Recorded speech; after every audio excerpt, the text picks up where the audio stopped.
Watch out, Tesla! Nissan Leaf has a new exciting feature, Pro Pilot Assist. And this electric car, which was unveiled on Tuesday with little fanfare from the Japanese automaker, comes at a very affordable price.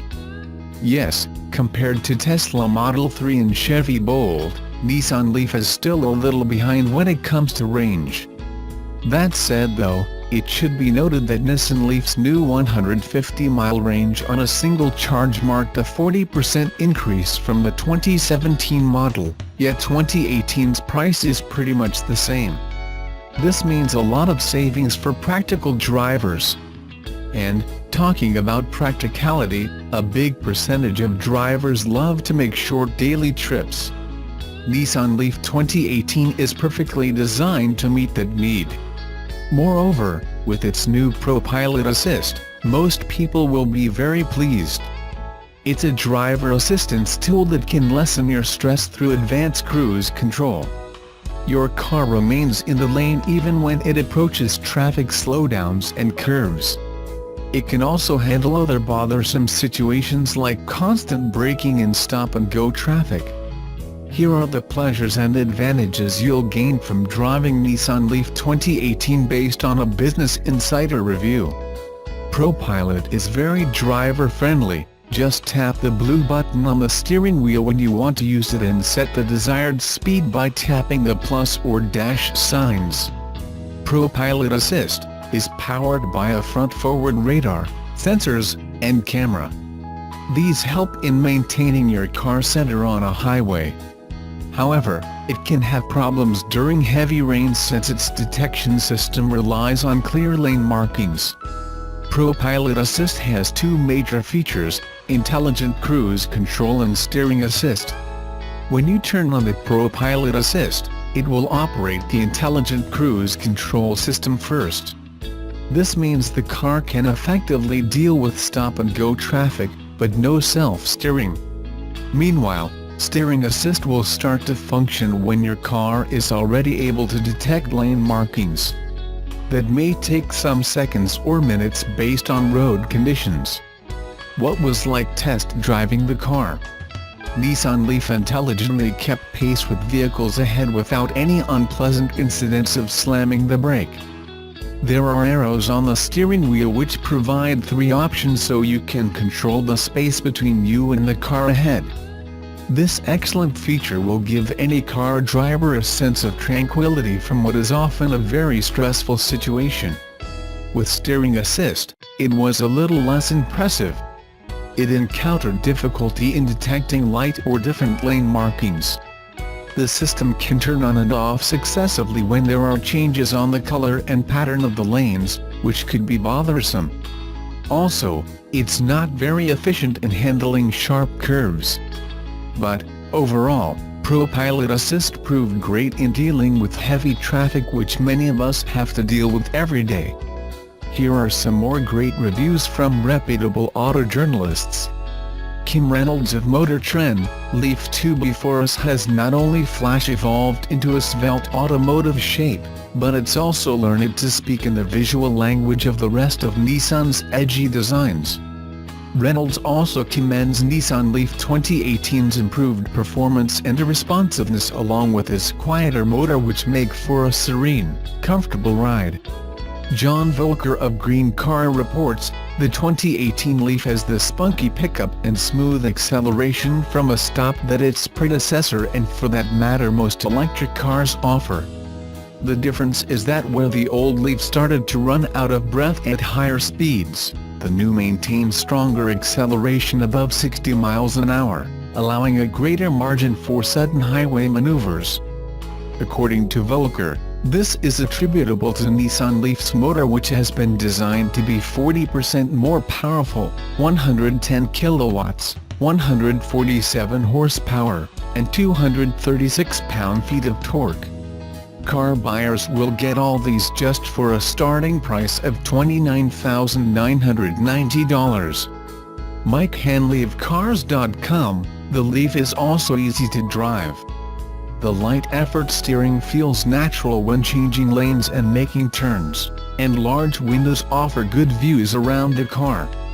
The suspension tuning delivers a controlled ride, and while it's on the firm side it didn't feel harsh. Hanley added that the design of the standard e-pedal system has made driving less taxing, and the car's overall seamlessness deeply impressed him. Tesla and Chevy Bolt for the moment may both be at the top of the electric vehicle market. However, Nissan Leaf 2018 is capable of competing in terms of grabbing more share of a market that is set to get crowded with its affordable price and new ProPilot Assist feature. What's important to most customers is an environment-friendly car which can also help lessen their anxiety over everyday traffic at a cost that doesn't break the bank. The 2018 Nissan Leaf was never likely to be a scene stealer the way the Chevrolet Bolt was last year or the Tesla Model 3 is this year. After all, Nissan already had the show to itself when the first Leaf went on sale nearly 7 years ago. There was no Tesla Model S back in 2010, and its only significant competition was the Chevrolet Volt, which still used gasoline. Those days are gone, though. Nissan left the Leaf to wilt a bit with a range of around 100 miles when Chevy and Tesla start to offer ranges with 200 plus miles, and now there are a number of other new EVs well past that 100-mile mark. Still, more than 113,000 Leafs have been sold in the US since it was launched, with more than 283,000 around the world. That's not exactly as many as Nissan may have hoped for, and they're being quiet on projections for this new one, but it's far from a drop in the EV bucket. Leaf is synonymous with electric car, and therefore this new one has a reputation to uphold. The 2018 Leaf's mission is to be different from other EVs by being strikingly normal, and that's a fine line it might be able to navigate. For a while, at least. At least the old Leaf's dumpy styling has been sharpened for 2018. Compared to Nissan's US lineup, the Leaf comes across as fresh and somewhat interesting. But some quick research into what the automaker offers in other countries revealed it has a similar profile to the Honda Civic-sized Pulsar hatchback that's offered in Europe. What's more disappointing, however, is that the interior looks and feels like your average new Nissan. Most buttons are lifted out of models such as the Rogue and Sentra, apart from the round shifter rocker that looks and feels like the mouse from a 20-year-old iMac. Where Chevrolet and, of course, Tesla have made the center touchscreen a dominant part of the interior, Nissan shows a 7-inch display that looks to be shared with basically every other car they make.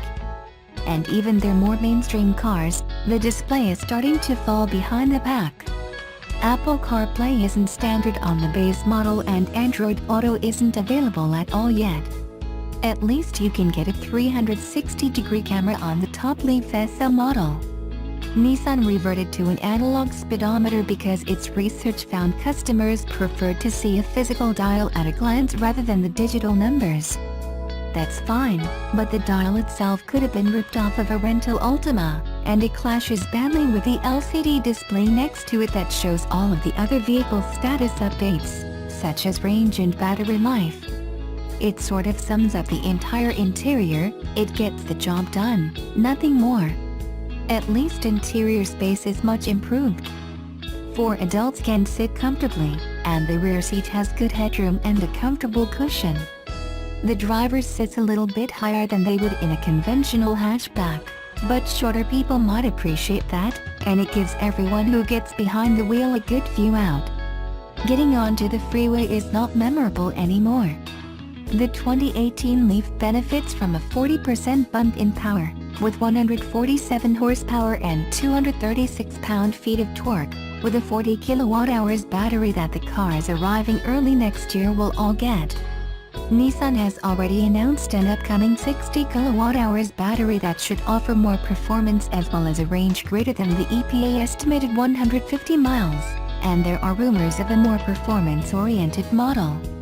For now, though, the Leaf is fine to drive, rides smoothly, and is mostly quiet.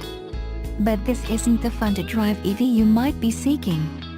The Leaf is also the first Nissan to get the ProPilot driver assistance technology that will, one day, allow Nissans to be self-driving. For now, it's primarily a device that keeps you in your lane and works with the adaptive cruise control to maintain a comfortable distance from the car in front of you.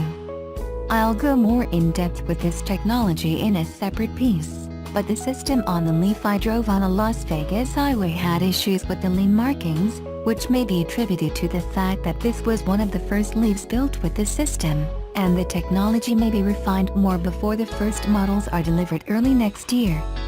What the Leaf should continue to do is ease worry consumers into EV ownership. Nissan invited a few loyal customers to Las Vegas, along with some of their most EV-centric dealers and some journalists, to see the new iteration. I sat in the back of a new Leaf with a woman from Nashville, whose husband was a devout Leafer. She immediately said it was roomier and heard the motor strain less as we merged onto the highway than the 2013 model her husband bought. Another Leaf couple told me they were the second in Virginia to get one. The new one, possibly the longer-range model coming next year, would make them an all-Leaf household. They were wary of what kind of Model 3 they might get for the same money and liked that the Leaf looked like, well, a Leaf. To these consumers, the price has to be right too. The 2018 Leaf S starts at $29,600 before $7,500 federal tax credit and other state and local incentives. Most consumers will likely go for the better-equipped SV or SL models. An SL with every option, including the two-tone white and black paint job, is $37,495, or just less than $30,000 with the tax credit. That's likely to give the Leaf a favorable 36-month lease offer, which is how most people get into an EV in the US. A loaded Leaf, therefore, will be in the ballpark of a basic Bolt or Model 3. Until that longer range, 60 kWh model arrives, the 2018 Leaf doesn't seem to target the Bolt or any Tesla. Its prime rivals will likely be the Hyundai Ioniq Electric and Volkswagen e-Golf, both of which are compact hatchbacks with about 125 miles of range. The Leaf's comfortably greater range and 50-state availability may be enough to sway potential buyers, even if both the Hyundai and the VW are significantly nicer to sit in and, to my eye, more attractive on the outside. The 2018 Leaf obviously caters first and foremost to current Leaf owners. It fixes mostly everything that was lacking in the old car without getting too different all of a sudden.